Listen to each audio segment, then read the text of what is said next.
মৰমৰ ছাত্ৰ-ছাত্ৰীসকল, আজি আমি জৱাহৰ নৱোদয় বিদ্যালয়ৰ ষষ্ঠ শ্ৰেণীৰ নামভৰ্তি প্ৰৱেশ পৰীক্ষাৰ 2025 চনত অহা গণিতৰ দুটামান প্ৰশ্নোত্তৰ চাওঁ। তোমালোকে যদি আমাৰ চেনেল বিজন মেছেজ পাঠশালা সাবস্ক্ৰাইব কৰা নাই, সাবস্ক্ৰাইব কৰিব পাৰা। ভাল লাগিলে ভিডিঅ'টো শ্বেয়াৰ কৰিব পাৰা আৰু তোমালোকৰ মতামত কমেন্টৰ সহায়ত জনাব পাৰা। আমি এটা কুৱেশ্যন চাওঁ। 17টা বটলত 300 মিলিলিটাৰকৈ থকা পানী আৰু 30টা বটলত 130 মিলিলিটাৰকৈ থকা ফলৰ ৰস এটা পাত্ৰত ভৰোৱা হ'ল। পাত্ৰটোত মুঠতে কিমান লিটাৰ পানীও ভৰোৱা হ'ল হৈছে? এইকেইটা অপচন দিয়া আছে। কি আছে? 17টা বটলত 300 মিলিলিটাৰকৈ, এটা বটলত কিমান 300 মিলিলিটাৰকৈ যদি থাকে, 17টা বটলত কিমান হ'ব, কিমান মিলিলিটাৰ হ'ব? 300 গুণন 17।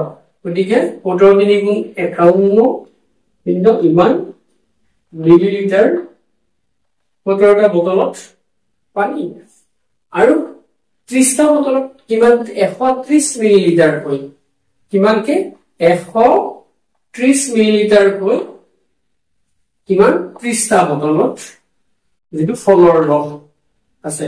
গতিকে সেইটো আমি এটা বটলত 130 মিলিলিটাৰ, 30টা বটলত 30ৰে পূৰণ কৰিম। গতিকে 13 তিনি গুণ 39 আৰু এইটো শূন্য, এইটো শূন্য, দুটা শূন্য, কিমান মিলিলিটাৰ। গতিকে কিমান মুঠতে একেটা পাত্ৰতে ভৰোৱা হৈছে, মুঠতে কিমান হ'ব এইখিনি যোগ কৰিলে আমি যোগ কৰিব লাগিব। 9 কে 10, 5 এ 2, 8 এ 9, 9000 মিলিলিটাৰ কি হ'ব পাত্ৰটোত থাকিব। কিন্তু আছে আমাৰ মুঠতে কিমান লিটাৰ বুলি কৈছে। গতিকে 9000 মিলিলিটাৰ মানে আমি ক'ব পাৰো 9 লিটাৰ। গতিকে 9 লিটাৰ বুলি ক'ব পাৰো, কাৰণ 1000 মিলিলিটাৰ সমান 1 লিটাৰ। গতিকে 1000 আমি জানো 1000 মিলিলিটাৰ সমান 1 লিটাৰ।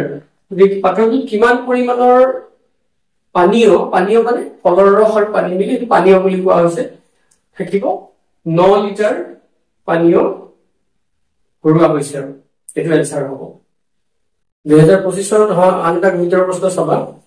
90 মৌলিক উৎপাদক বিশ্লেষণ হ'ব। মৌলিক উৎপাদক মানে আমাৰ যিবোৰ সংখ্যা, মৌলিক সংখ্যা মানে কি? যিবোৰ সংখ্যাৰ উৎপাদক 1 আৰু এই সংখ্যাটো, সেইবোৰ সংখ্যাক মৌলিক সংখ্যা বুলি কৈছে।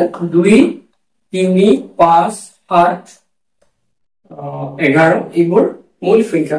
এতিয়া মৌলিক উৎপাদক বুলি ক'লে সংখ্যাটোৰ মানে উৎপাদকবোৰ এনেকুৱা হ'ব লাগিব। গতিকে আমি যদি 90 যদি মৌলিক উৎপাদক উলিয়াও, আমি 90 হৰণ কৰিম কিহেৰে? 2ৰে 45, 2ৰে নাযায় 3ৰে 15, 3ৰে 5। গতিকে 90 কি হ'ব? আমি মৌলিক উৎপাদক বিশ্লেষণ 2 পূৰণ 3 পূৰণ 3 পূৰণ 5। গতিকে ইয়াৰে কোনটো অপচন হ'ব? এইটো 9 পূৰণ 10। এইটো কিয় নহয়? 9 আৰু 10 মৌলিক সংখ্যা নহয়। 3 পূৰণ 6 পূৰণ 5, 6টো মৌলিক সংখ্যা নহয়। এইটো 2 পূৰণ 3 স্কোৱাৰ ইনটু 5, আৰু 3 স্কোৱাৰ মানে এইটো একে এনেকৈ লিখা হৈছে 2, দুটা তিনিটো আমি এনেকৈ লিখিছো 5, 2 3 স্কোৱাৰ ইনটু 5। গতিকে এইকেইটা হ'ল মৌলিক উৎপাদক বিশ্লেষণ হ'ব 90। এইটো নহয় কিয়? 15টো মৌলিক সংখ্যা নহয় ইয়াতে। গতিকে অপচন হ'ব আমাৰ চি। নিশ্চয় বুজি পাইছা? গতিকে মৌলিক উৎপাদক বুলি ক'লে সংখ্যা কেইটা, পূৰণফল কেইটা কি হ'ব লাগিব? মৌলিক সংখ্যা হ'ব লাগিব। তোমালোকৰ কিবা যদি সন্দেহ থাকে আমাৰ কমেন্ট কৰি জনাবা। আজিলৈ আমি ইমানতে সামৰিছো। ধন্যবাদ।